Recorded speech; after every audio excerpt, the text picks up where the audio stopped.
Hello, everyone. So let's jump right back in it. Okay, so what happened was in there, I had to keep going to the psychiatrist and they had to keep evaluating me, right?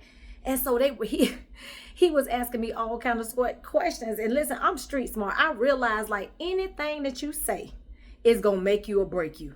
So if you start talking about your past and how you feel in the brain, you're gonna stay in here.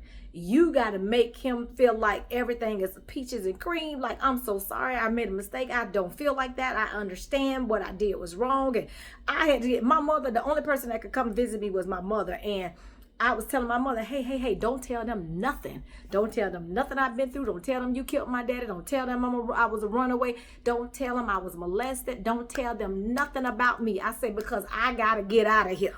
And my mama was like, I can get you out. And she went to try to talk to them people. Them people was like, no, ma'am.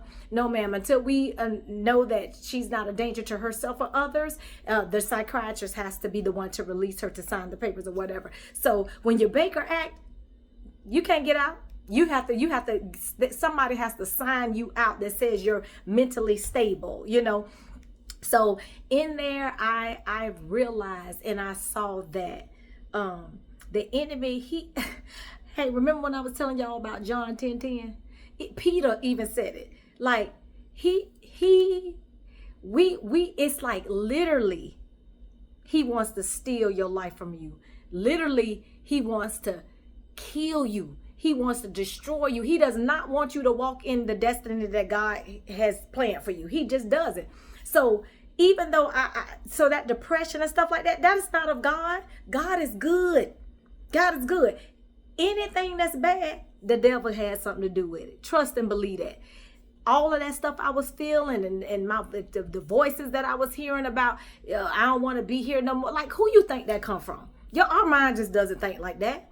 You know what I mean? And I just know that we go through things, we make silly, crazy mistakes, and then we have to suffer the consequences for them.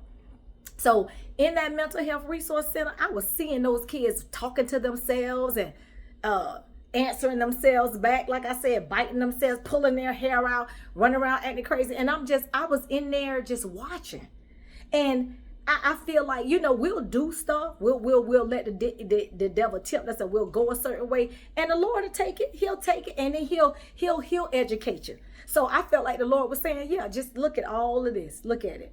Is this where you want to be? Is this who you are? Is this who you think I made you to be? Is this what you think that about yourself? And I was like, no, sir. Please get me out of here. So I'm going to tell you this. I learned a valuable lesson. And I told you in New York and DC, they made me tough. But we all break.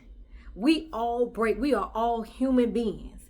And it has been times in my life to where I broke. That toughness went right out the door. It went right out the window. And me trying to take my life like that, like I would have missed out on my children. I would have missed out on my husband. I would have missed out on all the good things that God had for me. I would have missed out on everything. And that was the enemy's plan. He was like, okay, I got her now. She's low. You know what I mean? So I just want to encourage you today. Don't let the enemy talk to you. Which God are you listening to? Who are you listening to? If it's bad, that's not God talking to you. If it's not what the word says, that's not God talking to you. That's the other God talking to you. So which God are you trying to serve? Which God are you trying to listen to? You guys have a blessed day. I'll talk to you tomorrow.